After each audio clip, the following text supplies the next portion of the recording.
What's up, everybody? Welcome back to the Blothers podcast. My name is Gor Ariely. And I'm Jacob Shanker. In this episode, we're going to be going over our takeaways for week 2 of the NFL. There was a lot that happened, and there's going to be a lot to unfold in this episode. So we hope you enjoy.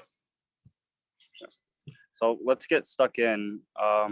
Did you know that there was I think it's 7 one-possession games? 8 one-possession games. Was there really? That happened this week? Yeah, it's crazy. There were a lot of close games this week. A lot of good, fun games to watch. Which ones? Blowouts. Yeah. Which game impressed you the most or was most fun for you to watch? Well, I really like watching the Rams and Colts game.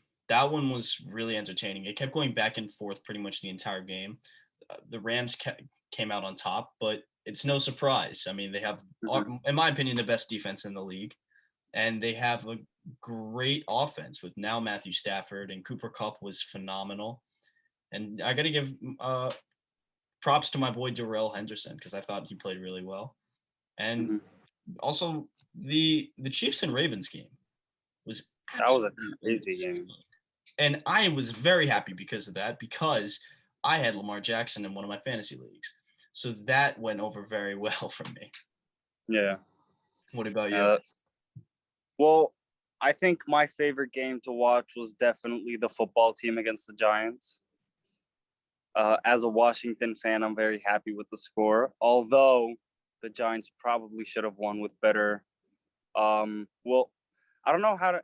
I think it comes down to the fact that they weren't very disciplined, and in the final, I think it was 2 or 3 minutes, they had so many penalties. They pretty much just gave the game away. You want to know something? It was like a retired NFL referee, and he was like the guy that does the replay center. He was one of those guys, and he retired now. But he went on Twitter and he looked at the play. The missed field goal that turned into an offsides. He said that it was very, very close, but he wasn't offsides. Oh my God. We could have won that game. Yeah. But still, the amount of penalties that the Giants had in the final 2 minutes, that's just, even if the Washington still missed that field goal or it wasn't called offsides, it still would have been, I think it's luck, sort of, because, Dustin Hopkins is a great kicker. He's been a good kicker for a while. And the fact that he missed that first field goal, I think it was luck. But at the same time, it happens. And I'm very happy with the win for the football team, even though I don't see us going very far. We're still making the Super Bowl. No lies. We're making it. No bias. 100% making it. But another game that I really enjoyed watching, and one that I stayed up for, I think it was at 3:20 Israel time, I stayed up to watch, was the Chiefs-Ravens game. That was just a crazy game. So entertaining, back and forth. I love those types of games. Clyde Edwards-Helaire, he screwed it up in the end with that fumble. Yeah. If he didn't fumble, they probably would have won. Yeah. But instead they had Lamar Jackson flipping into the end zone. So. And then another game that I enjoyed watching, as you said, was the Rams-Colts game. And by the way, I have a little bit of a hot take, but for me, the best player so far has been in the NFL has been Matthew Stafford. I've been impressed with him the most. I see him as an MVP candidate already in week 2. He's an MVP. I would say he's an MVP candidate, but I do not think he's the best player in the NFL. Because think about it. The fact is, he's on that Rams offense. He's on that Rams team since what? Is it August? Yeah. July. So that's two and a half months of getting to know the offense, and look how well he's doing. He's been a great quarterback. He's been so far the MVP for me, even though it's only week 2. I see him right now as the best player, as the best quarterback so far. I mean, for me, the best quarterback, and if let's say the NFL ended right now, and you said, okay, who's the MVP? I'm picking Kyler Murray. I'm not picking Matthew Stafford. I love Matthew Stafford, and I'm really happy he's at finally on a good team for once, who can actually make a playoff run, even go to the Super Bowl. But Kyler Murray has been just unstoppable.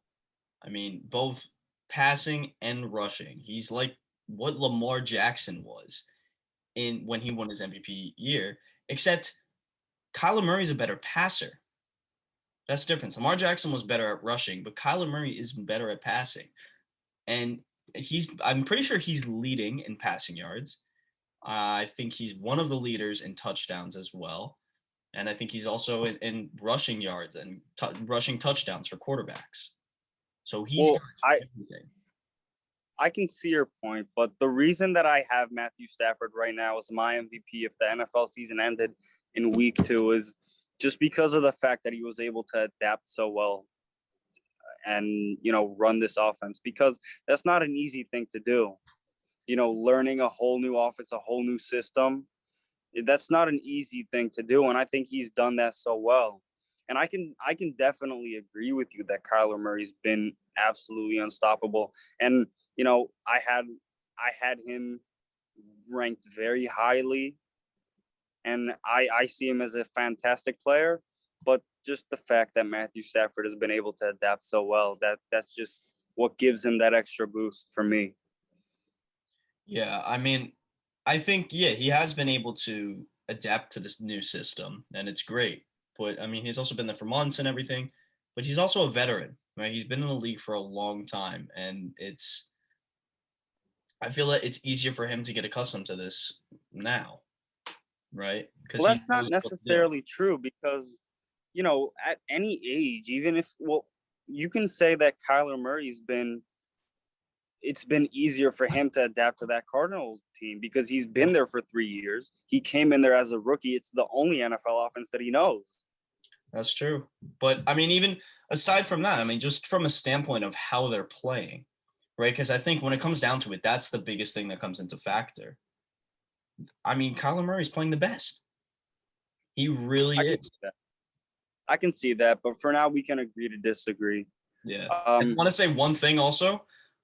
Someone who has been surprising me so much, and I really hope he's not injured, is Derek Carr. I think he's one of the most underrated players this year. Oh yeah. By far. Oh yeah. He's a great quarterback. I think he's very underrated in my opinion. He's a good quarterback. He's just been on a terrible team. They're not, I mean, yeah, no, but they're not entirely terrible. They have no wide receiver core, I'll say that. Yeah, that's the thing. And a Yeah. quarterback can't be a top quarterback if he doesn't have a good receiver core. I mean, he has been playing really well though. So he can He be has. a quarterback without a great wide receiver core because he has a good running back core. He has one of the best in the league because he has Josh Jacobs and Kenyon Drake. Yeah. And he also has a top 3, arguable even by the end of the year that he'll be a top 2 tight end in Darren Waller. Yeah. So I mean, I've seen the Raiders game for week 1, and I think that Darren Waller in the first quarter had like 9 targets. Well, yeah, he's which is crazy. It's true, but I don't.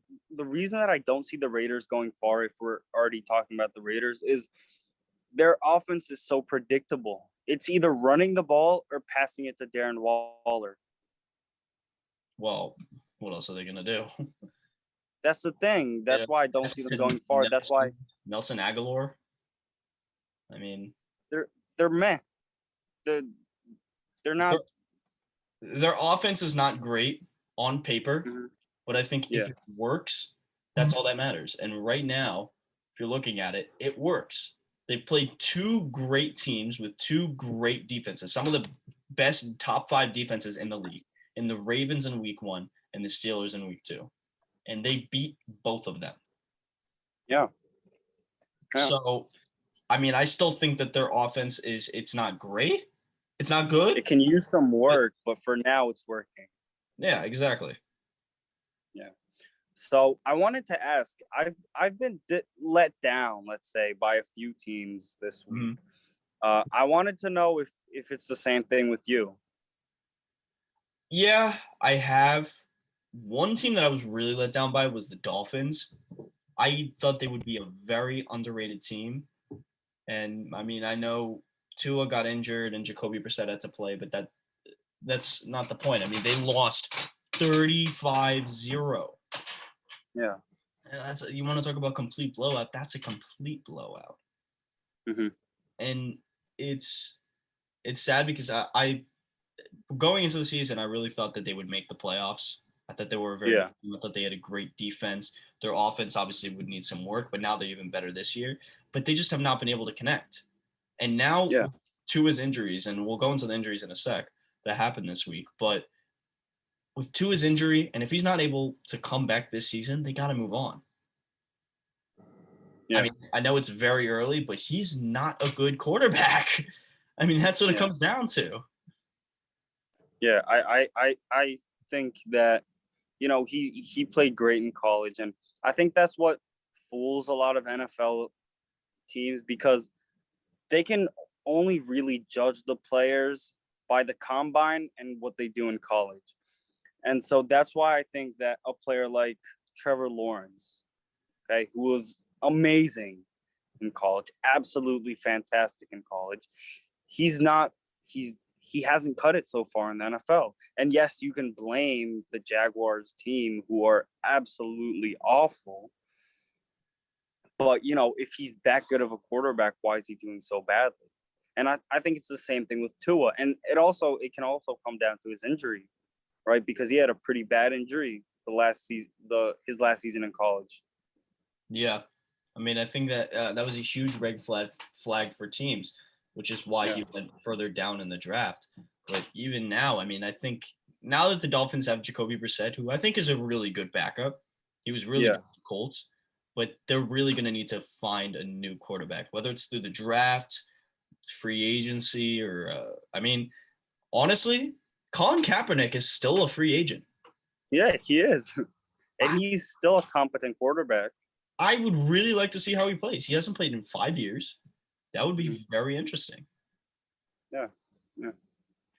And um I also want to point out that another quarterback who was absolutely fantastic, but then because of injuries and maybe, a few uh a few people who ranked him too highly, is RG3, right? Because he had an amazing rookie season, didn't he?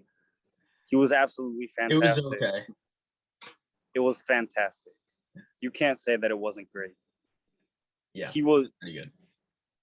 and then he got injured against the Seahawks, and he was never the same. And I think that may be the case with Tua. It is, except Tua was much worse now than RG3 was. RG3 actually got the chance to show, okay, I'm a good quarterback, right? I have potential to get even better. Tua never Mhm. got that chance. He had flashes of it last season, but he's been injured. He's been completely injury prone. And they shouldn't, I'm telling you, I don't know why they would take out Ryan Fitzpatrick last year. Because Mhm. he's doing so well. But now they were stuck with Tua and they put him in. So I mean, yeah, I think Tua basically is just raw potential, yeah, because we know he has potential. It's just if he can show it, and I think as of right now he hasn't shown it at all. Um, and I want to move on from Tua and RG3, and I want to say that I've been actually really let down by two teams, and that's the Saints, who we saw blow out the Packers last season. I last mean last week, and the Steelers. The Steelers, as of last week, I said, if you remember in our last episode, I said that they had uh, the best the best defense in the NFL. yeah. And I've been really, really let down by that defense because, as we said before, the Raiders don't have that good of an offense. And they managed to score, what was it, 24, 26 points on that defense. Yeah, it was 26.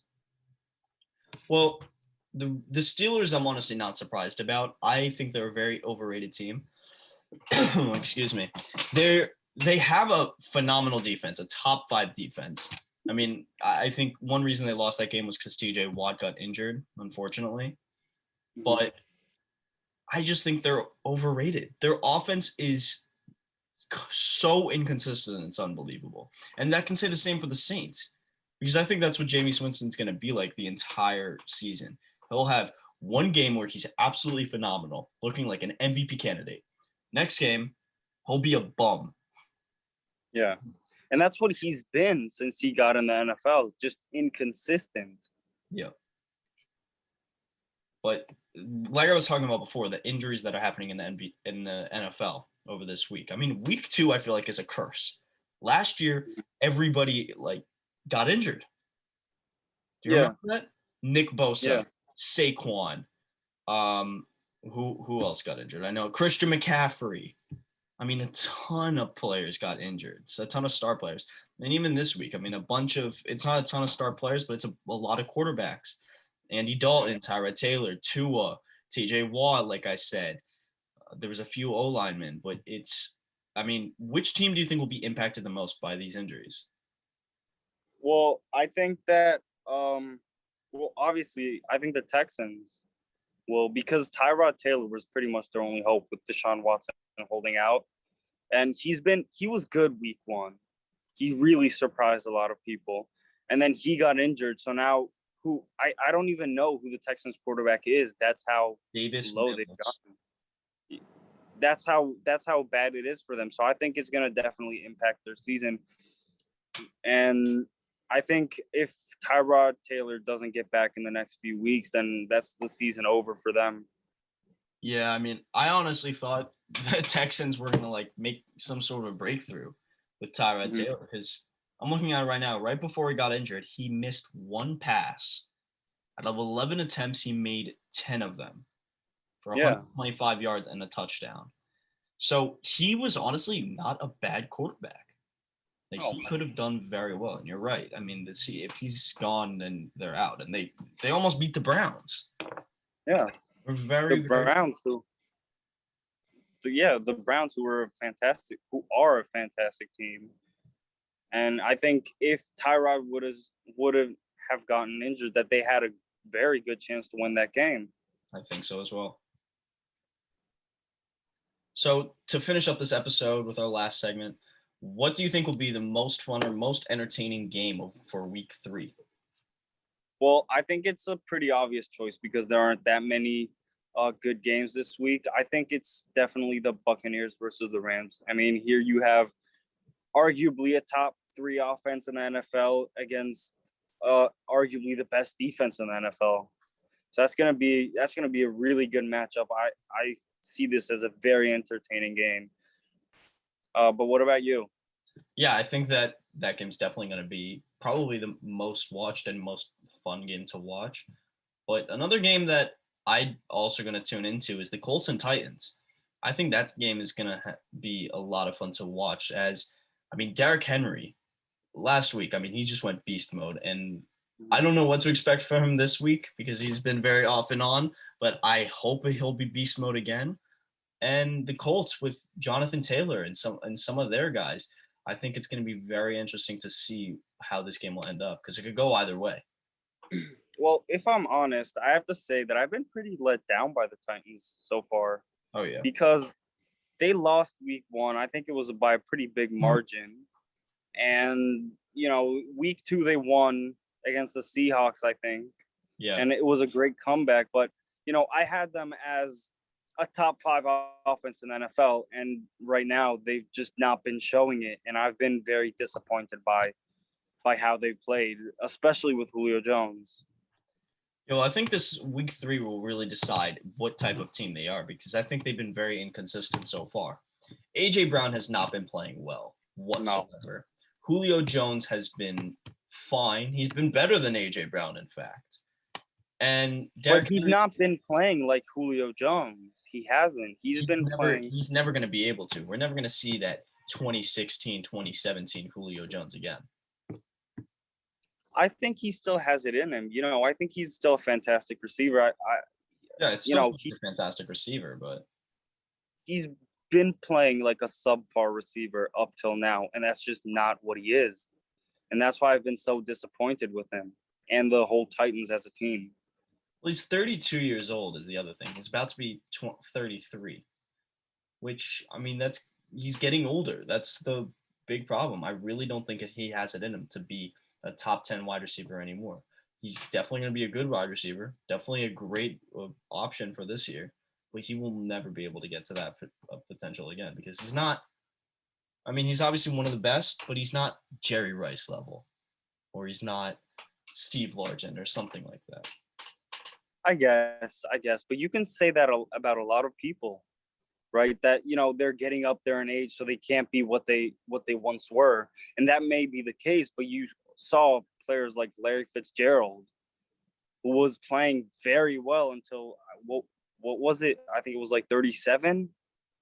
I mean, he's still playing. He's a free agent right now, but I wouldn't say he was playing phenomenally, but he was getting catches.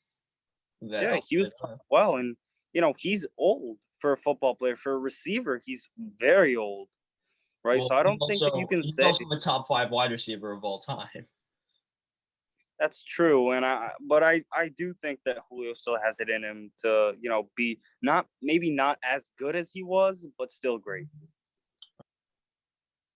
Well, I definitely think he has potential to continue to be a great wide receiver, but I just don't think he has enough to get to that level of being phenomenal again.